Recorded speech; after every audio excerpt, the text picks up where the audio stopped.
तपाईहरुको पनि मेरो जस्तै सानसानो बेबीहरु छ र घरमै बसेर बेबीको टेक केयर गर्दै केही गर्ने सोचमा हुनुहुन्छ या भनौं मेरो हस्बेन्ड जस्तै फुल टाइम वर्कर हुनुहुन्छ अनि आफ्नो घर चलाउन आफ्नो स्यालेरी पुगिरहेको छैन र साइड बिजनेस गर्छु भनेर सोचिराख्नु भएको छ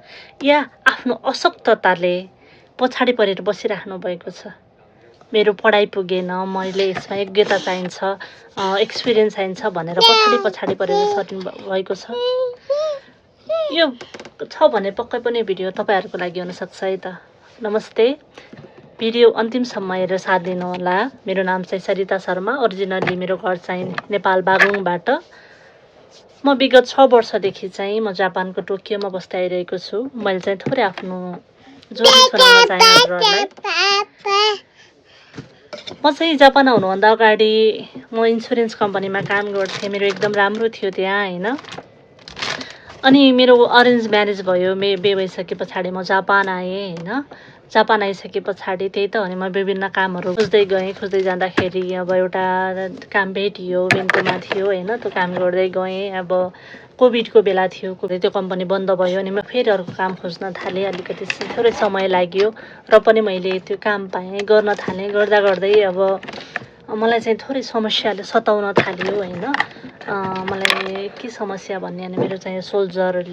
अलिकति पेन स्टार्ट भयो कि त्यहाँबाट हैन के भयो भनेर म डाक्टरहरुकोमा चेक गर्न गएँ र पनि मेरो राम्रोसँग चेकअप गरेर पनि मैले अब त्यति धेरै मैले सोचे जस्तो केही पनि पाएन उहाँहरुबाट एमआरआई पनि गरे हैन र पनि मेरो राम्रोसँग सन्चो नभएको हुँदाखेरि म एकदम टेन्सनमा पुगेको थिएँ त्यति बेला हैन मलाई डिप्रेसनै जस्तो भएको थियो काम नगरी घर चलाउन गाह्रो हुने अब काम गरौँ भने हात दुख्ने हैन स्टिल मेरो यो हात अझै पनि जाँदैन हैन एमआरआई पनि भयो हैन उपचारहरु गराए डाक्टरले केही पनि भएको छैन भन्नुहुन्छ र पनि मेरो पेन हुन छोडेन है यस्तै पीडा गर्दै काम पनि गर्नुपर्ने नगरी अब त्यही त अनि आफ्नो जीवन निर्वाह चलाउन नै एकदम गाह्रो हुने भएकोले काम गर्दै गएँ हैन अझैसम्म डाक्टरले केही भएको छैन भनिरहेछ र पनि आफूलाई चाहिँ मनदेखि चित्त बुझिरहेको छैन गर्दै जाँदाखेरि अब त्यही हो 1 वर्ष अगाडि चाहिँ मेरो बाबु जन्मियो बाबु जन्मिसके पछाडी अब थप उपचारको लागि म नेपाल गएँ नेपाल गइसके पछाडी अब त्यहाँ डाक्टरले भन्नुभयो हैन हजुर मेरो वहाँ गएर पनि फेरि एमआरआई भयो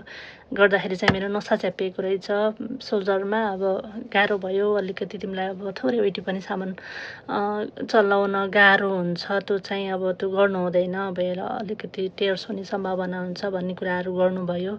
अनि त्यही त अनि त्यही सोचले अब मान्छेलाई डिप्रेसनमा लान्छ भन्थे हैन र पनि सोच्दै कता पुगिन्छ कि भनेर डरमा थिएँ म अब जापान फेरि त फर्किनै पर्यो आफ्नो त्यही रेगुलेसन त्यही काम होला भनेर अब उसले सताइराख्थ्यो के र पनि मैले सोचिरहेको थिएँ मैले अब एकजना कमाइल त गाह्रो हुन्छ अब आफूले पनि केही गर्न पाए अब घरमै बसेर बाबुको राम्रो टेक केयर पनि गर्नुहुन्थ्यो अब मलाई चाहिँ डे केयरमा पठाउन मन पनि थिएन बच्चालाई अब टेक केयर गर्दै अब आफूले गर्न पाए हुन्थ्यो भन्ने सोचमा थिएँ अनि त्यसो त सोधे अब मोबाइल हेर्दै जाँदाखेरि चाहिँ मैले यो अपर्च्युनिटी पाएँ हैन भनौं त आँटमा पुर्याउँछु भन्यो होला माथिबाट भगवानले सायद हैन त्यही भएर होला एउटा टर्निङ पोइन्ट बनेर नै अनलाइन डिजिटल बिजनेस मेरो लाइफमा आइदियो हैन मैले चाहिँ अहिले बाबुको टेक केयर गर्दै मलाई गाह्रो पनि छैन म बाहिर स्टिल काम गरेको छैन मैले बाबुको टेक केयर गर्दै थोरै उता समय निकाल्दै यता म काम गरिरहेको छु थोरै समय दिनको 1-2 घण्टा दिएर पनि मजाले आफ्नो कम्फर्टेबल टाइम हैन मलाई कसैको अन्डरमा काम गर्नु परेको छैन कसैको टाइममा चल्नु परेको छैन मजाले गरिरहेको छु अनलाइन डिजिटल बिजनेस के हो भने अट्र्याक्सन मार्केटिङ हो मोबाइल र इन्टरनेटको सहायताले मजाले गर्न सकिने कम्फर्टेबल रूपमा गर्न सकिने तपाई जुन सोशल मिडियामा धेरै एक्टिभ हुनुहुन्छ त्यसैबाट नै मजाले गर्न मिल्ने खालको बिजनेस भएको हुनाले मेरो लागि इजी नै थियो मैले मजाले गरे यो बिजनेसमा 80% अटोमेसन सिस्टमबाट चल्ने भएको हुनाले 10 देखि 20% मात्र आफूले गर्ने हो अनि हामीलाई चाहिँ ठुलठुलो लिडरहरु हुनुहुन्छ उहाँले चाहिँ 24/7 नै गाइड गर्ने जिरो लेभलदेखि नै गाइड गर्ने भएको हुनाले हामीलाई कुनै कुरामा पनि रोकिनु पर्ने छैन अनि यो बिजनेसको ब्युटी पोइन्ट भनेको चाहिँ आफूले चाहिँ सर्टेन टाइममा यो बिजनेसबाट हामीले रिटायरमेन्ट लिन सकिन्छ 3 देखि 5 वर्ष भित्रमा चाहिँ हामी बिजनेसबाट रिटायरमेन्ट लिन सकिन्छ भने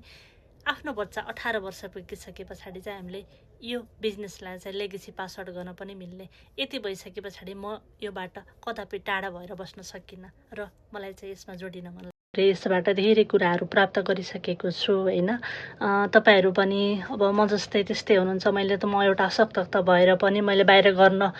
नसक्ने भएको कारणले गर्दा पनि मैले अशक्तको कुराहरू ल्याएँ होइन। तपाईँहरू पनि केही कुरामा पछाडि पर्नुभएको छ, पिछडिएर बस्नुभएको छ, मैले सक्दिनँ कि भनेर पछाडि परिराख्नु भएको छ, यो चाहिँ कदापि नसोच्नुहोस् है त प्लिज। म बिन्ती गर्छु तपाईँहरूलाई, यो तपाईँहरूको लागि एउटा अपर्च्युनिटी बनेर आएको छु।